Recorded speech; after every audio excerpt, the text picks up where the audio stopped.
A paz do Senhor, povo de Deus. Você está no Minuto EBD, um minuto de estudo para você. A paz do Senhor a todos.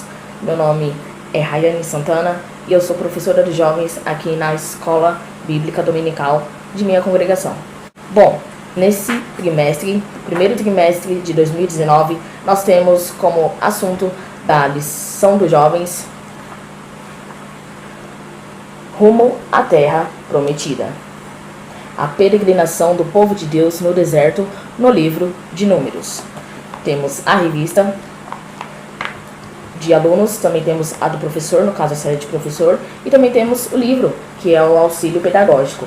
Você que é professor e ainda não tem o seu livro, recomendo, pegue esse livro, pois ajuda bastante, auxilia, pois cada uma das aulas tem um capítulo do livro aqui acerca do assunto, com bastante profundidade. Bastante bases, não somente bíblicas, mas também teológicas, ok? Temos aí mais um trimestre pela frente, no qual tem 13 lições. E essas 13 lições será com base no livro da nossa Bíblia, o terceiro livro do Pentateuco, que é o livro de Números. Você que ainda não fez a leitura do livro de Números, é bom dar uma lidinha, pois ele é muito importante, ok? A primeira lição tem por título o livro de Números, Caminhando com Deus no Deserto. Texto do dia está em 1 Coríntios, capítulo 10, versículo 11. Ora, tudo isso lhe sobreveio como figuras, e estão escritas para aviso nosso, para quem já são chegados os fins dos séculos. Síntese. A peregrinação dos hebreus pelo deserto rumo a Canaã por aproximadamente 40 anos revela lições importantes para a igreja da atualidade. Ou seja, nos dias de hoje ouvimos muito falar acerca do povo de Israel, principalmente dos hebreus, que Deus sustentou eles no deserto, que eles eram um povo ingrato. Depende da ótica que você olha para esse povo. Porque da mesma forma que esse povo se comportou lá, nós não devemos discriminar eles pelas atitudes deles lá no deserto. Por quê? Se fosse nós no lugar, nós faríamos diferente? Ou faríamos igual? Ou poderíamos fazer até pior? Depende da forma que você olha para a história e para esse povo. Teve murmuração? Teve, mas também tiveram aqueles que foram fiéis ao Senhor, se dedicaram.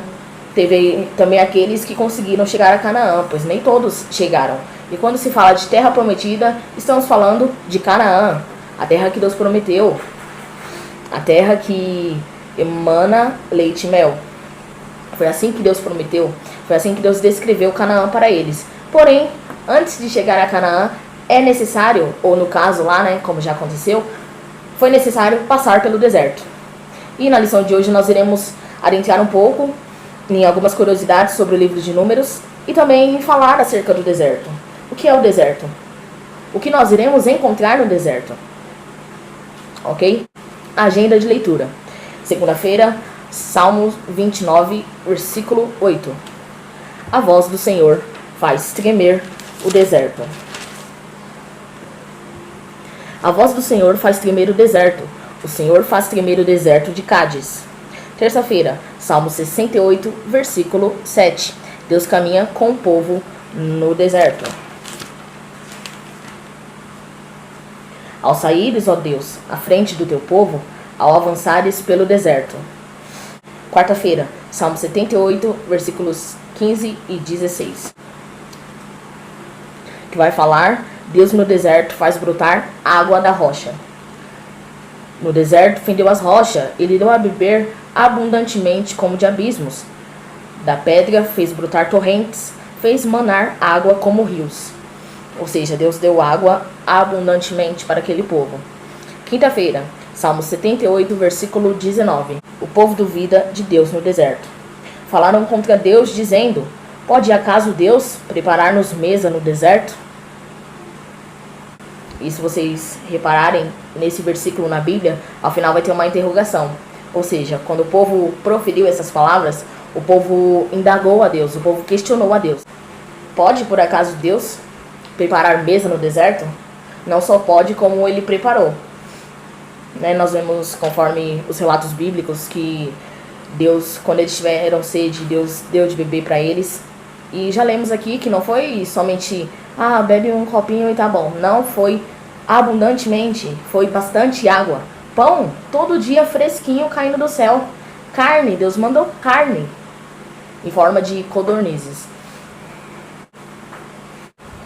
Sexta-feira, Salmo 136, versículo 16. Deus guia o seu povo pelo deserto.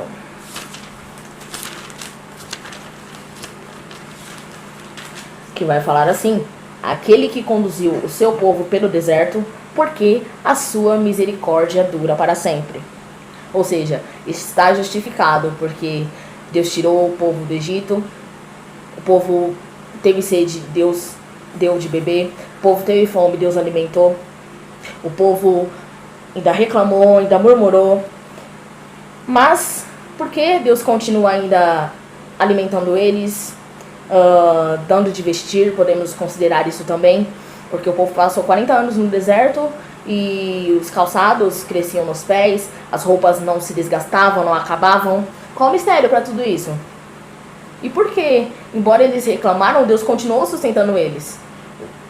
A resposta está no Salmo 136, a misericórdia de Deus. Por causa da misericórdia de Deus, Deus continuou guiando eles, sustentando eles. Olha que Deus maravilhoso. Sábado, João, capítulo 6, versículos 49, do 49 ao 51.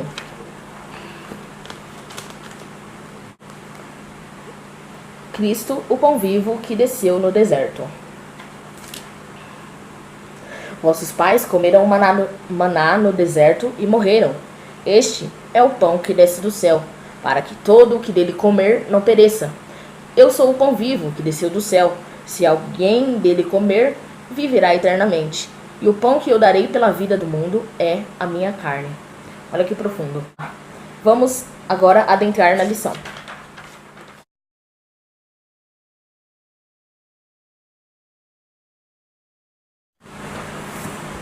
E como toda lição, temos alguns objetivos para cumprir. Objetivos esses que são: apresentar um panorama geral do livro de Números, explicar a natureza das experiências vivenciadas pelo povo de Israel na sua peregrinação pelo deserto e mostrar como Cristo aparece tipologicamente no livro de Números. Introdução. Com a ida da família de Jacó para o país mais rico da época, a fim de escapar da fome, os hebreus prosperaram grandemente. A prosperidade do povo de Deus no Egito fez com que ele passasse a ser considerado uma ameaça social e política. Os hebreus tornaram-se escravos e sofreram muito debaixo do jugo de Faraó. Mas Deus, por intermédio de Moisés, libertou os israelitas da escravidão e, após a travessia do mar, guiou-os pelo deserto, rumo à terra prometida. Entretanto, primeiro era necessário passarem pelo Sinai, para que recebessem a lei, pois precisavam de parâmetros civis, morais e espirituais, para que se estabelecessem como uma nação. Depois de caminharem pelo deserto por cerca de 40 anos, quando toda aquela geração adulta houvera sido escravizada, morreu, eles chegaram ao seu destino final. Diferentemente de outros povos, os hebreus sucumbiram diante de Faraó e das muitas aflições no deserto. Deus queria preservá-los para si, pois havia prometido que deles descenderia o Salvador do mundo. Algo que nós temos aqui que comentar é acerca dos hebreus. A própria introdução vai falar aqui que os hebreus, eles eram uma ameaça social e política. Mas como chegou a esse ponto? A revista vai falar que tudo começou com a família de Jacó, quando eles foram para o país mais rico. Mas que país mais rico era esse da época? Vamos ver na nossa Bíblia? Vamos lá em Gênesis, no capítulo 42. Em Gênesis 42, nós iremos ver que Jacó manda seus filhos descerem para o Egito. Por quê? Porque lá havia mantimento, ou seja, lá havia o que comer. Então significa que onde Jacó estava morando com sua família, estava passando por um período a qual não tinha mantimentos. Por isso que Jacó manda seus filhos descerem para o Egito, que seria o país mais rico da época, porque lá tinha mantimento. E vocês sabem toda a história de José, É claro que quando Jacó mandou seus filhos descerem para o Egito, ele não sabia que José, aquele filho que tinha sido dado como morto por seus irmãos, estava vivo e ainda era governador do Egito naquela época. Jacó não sabia disso tudo. Vocês são conhecedores da história. No capítulo 42 nós vemos o começo disso, quando Jacó manda seus filhos descerem para o Egito, pois lá havia mantimento. Dá a entender que tudo começa aqui no versículo 42. Mas, no versículo 42, os filhos de Jacó vão lá e compram mantimento. Ou seja, eles vão lá, pegam o mantimento e voltam. E eles retornam para o seu lar. Ok, tem toda uma história por trás disso, mas resumindo, é assim. Tudo começa oficialmente no capítulo 46 de Gênesis, que é quando Jacó e toda a sua família descem para o Egito. Aí começa tudo. Ok? Então no livro de Gênesis nós vemos a origem de tudo, que é quando Jacó e sua família descem para o Egito. Quando eles descem para o Egito, eles passam a habitar lá no Egito, Jacó e sua família. No final do livro de Gênesis, no capítulo 50, versículo 26, o livro vai relatar a morte de José. E por que é interessante aqui falar da morte de José? Porque José, quando o Egito era o país mais rico daquela época, que tinha mantimento, José era o governador. Porém, lá no capítulo 50, no último versículo de Gênesis, vai falar que José morreu. E aí, como é que fica a história? A história fica simplesmente, José morre, deixa 2 filhos, Manassés e Efraim. Manassés é o primogênito e Efraim o caçula. Sem contar os seus irmãos, os seus sobrinhos. E a Bíblia vai relatar que quando Jacó foi para o Egito, foi com sua família para o Egito, foram ao todo 70 pessoas. Então nós vemos que a história dos hebreus começa aí. Começa quando a família de Jacó vai para o Egito. Então Jacó foi para o Egito, ao todo 70 pessoas. Mas quando nós entramos no contexto de números, os hebreus não é apenas aquelas 70 pessoas que eram no começo. Não, já multiplicou, já triplicou a quantidade de pessoas, ao ponto que eles se tornam uma ameaça social e política. Porque os hebreus se tornaram uma ameaça? Primeiramente, pela numerosidade daquele povo. No início desceram com Jacó 70, porém, ao longo dos anos que se passaram, não havia mais 70.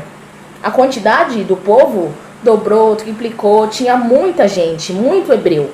E quando você entra num território que não é seu e passa a habitar, logo você é estrangeiro naquele local. Então os hebreus, eles não pertenciam ao Egito, porém estavam no Egito.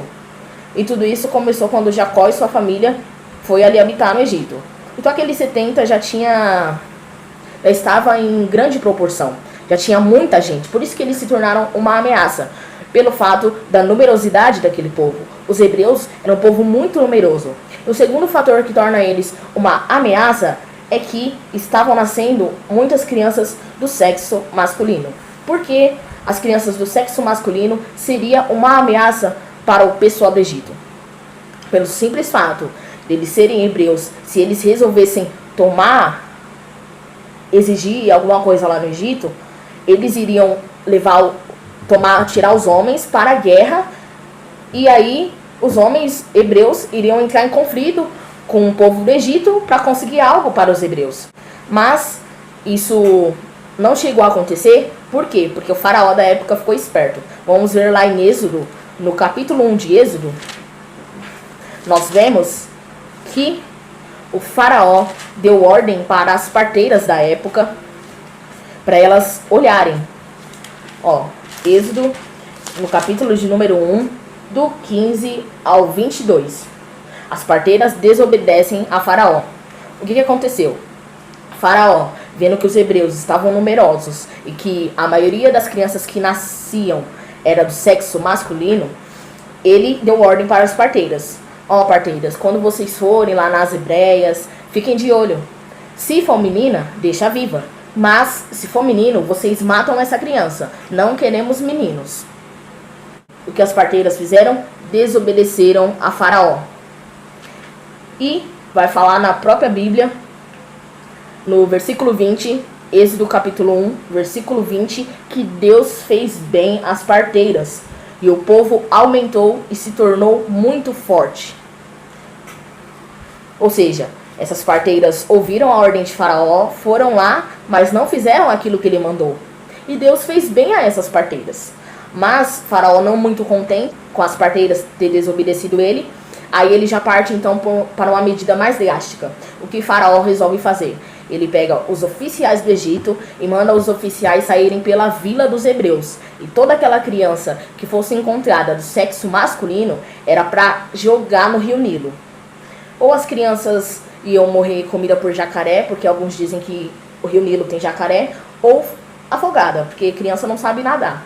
Então, os oficiais do Egito saíam vasculhando as vilas e toda aquela criança do sexo masculino que fosse encontrada era pegada e lançada no rio Nilo.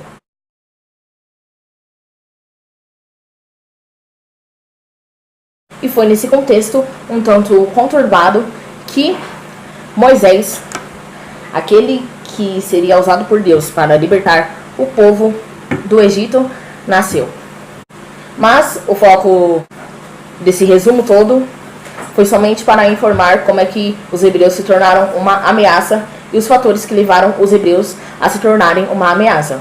O fato deles terem se tornado um povo numeroso e pela quantidade das crianças que nasciam do sexo masculino, pois assim poderiam os homens se ajuntar e tomar alguma coisa do Egito.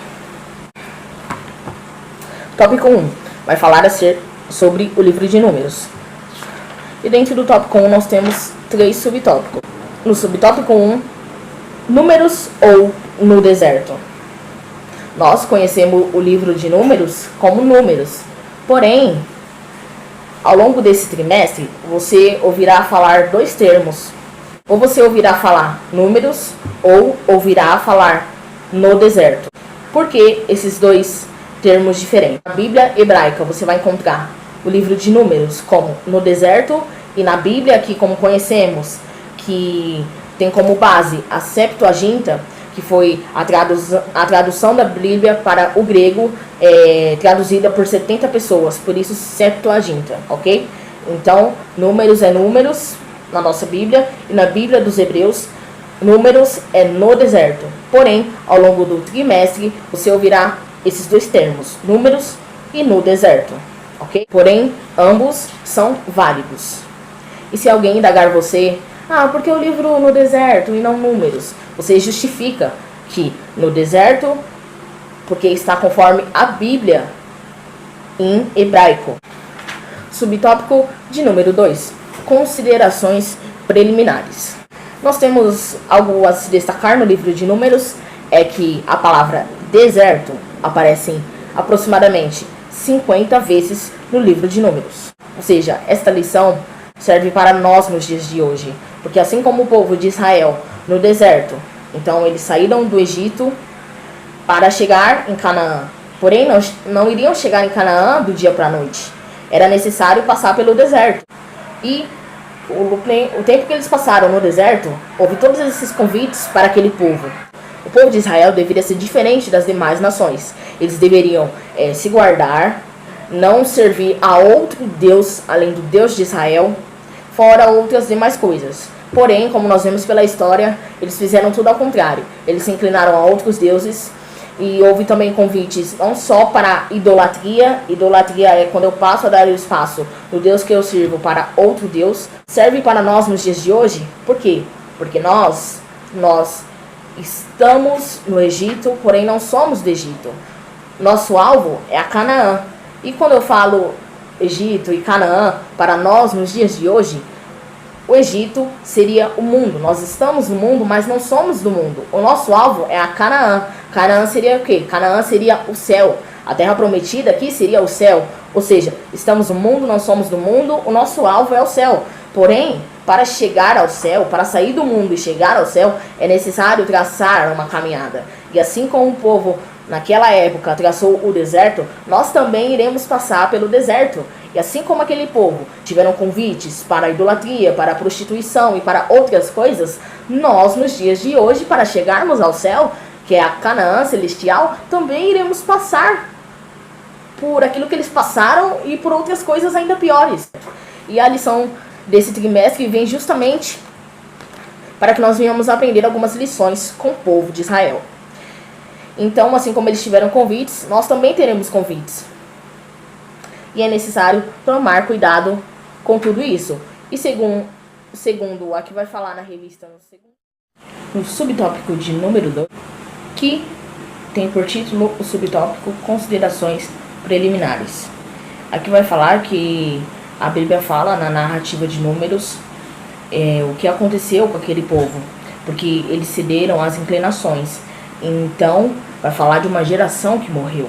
E nos faz justamente este alerta. Quando vier o convite para a idolatria, para a prostituição, para alguns desafios que nós temos nos dias de hoje, nós lembrarmos que houve uma geração que se inclinou perante isso e morreu, que foi a geração do deserto, ok? Subtópico de número 3 vai falar sobre a relevância contemporânea do livro de Números, a qual vai falar assim: o livro narra também o surgimento de uma nova geração a partir do segundo censo, que seria introduzida em Canaã, sob o comando de Josué. Então, por um lado, nós vemos as características de Deus, a sua longanimidade, a sua santidade, a sua justiça. Por outro lado, nós vemos o povo. Eles foram tirados do Egito. Lá no Egito, eles eram escravos, eles serviam a outras pessoas.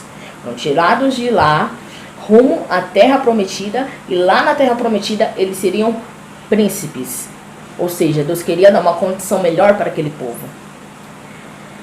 E vai falar também da geração que morreu no deserto, foram os que cederam às inclinações, mas aquele povo que estava no deserto foi o que saiu do Egito, que viu o mar abrir e tudo mais. Porém, houve uma geração a qual não viu o mar abrir, que nasceu no deserto, que é o segundo censo,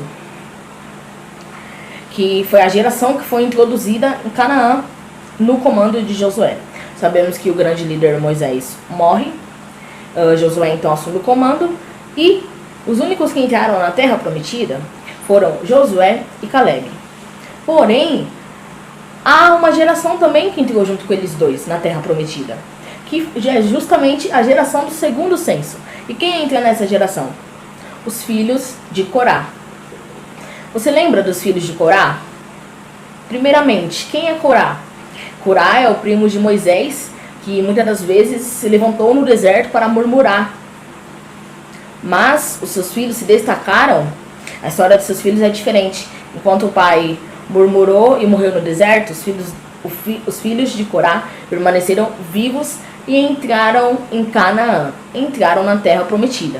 A referência para isso é Números, capítulo 26, versículo 11, ok? Tópico 2. Então nós vemos aqui algumas características do deserto. Subtópico 1. Deserto, lugar de caminhada. Deserto é terra inabitada. O deserto não é um lugar de moradia, mas de caminhada, lugar de passagem, de transição. Traduzindo e aplicando para os nossos dias de hoje, deserto. Essa palavra vai para você. Se você nesse exato momento se encontra no deserto, ou já passou pelo deserto, ou você que está me assistindo ainda não passou pelo deserto, se prepare. Você um dia vai passar pelo deserto. Para quem ainda não passou. Para quem já passou, glória a Deus. Para quem está passando, não se preocupe, não temas. Deserto não é lugar de habitar. É lugar de transição. Ou seja, é um caminho que é necessário você passar. Você como filho de Deus, você como cristão, você para chegar ao seu alvo, é necessário você passar pelo deserto. Para chegar à terra prometida, é necessário passar pelo deserto.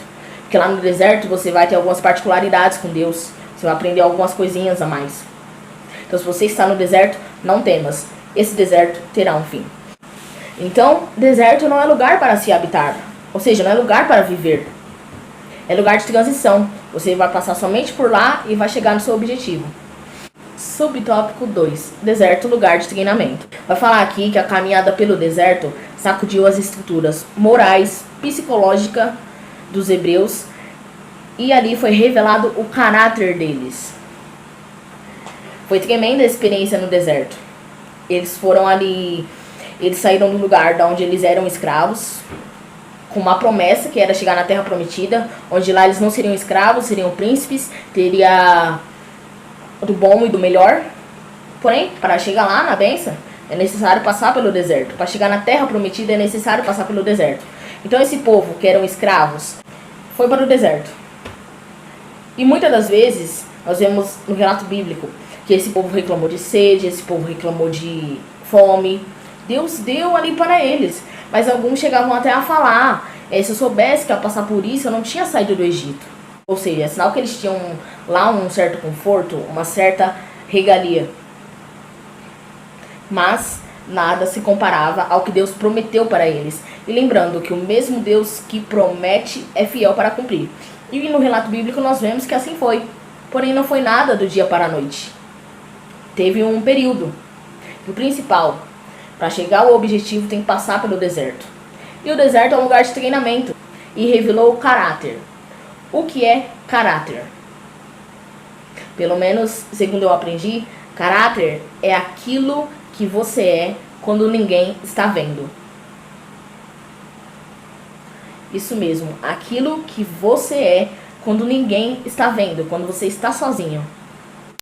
Subtópico de número 3, deserto, lugar de milagres. Milagres são coisas que aos olhos dos seres humanos não são possíveis, porém Deus pode todas as coisas. E ali no deserto o que ocorreu foi que as roupas não se desgastavam e os calçados também. Tópico de número 3, Cristo no deserto. Subtópico de número 1 vai falar a pedra que o seguia. Jesus Cristo era a pedra espiritual que sustentava aquele povo no deserto. No tópico 3, nesses 3 subtópicos, nós iremos ver algo chamado tipologia.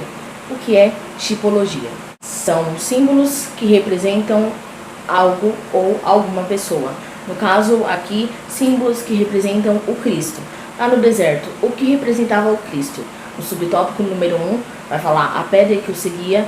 Nós vemos que Cristo era a pedra que o seguia no deserto.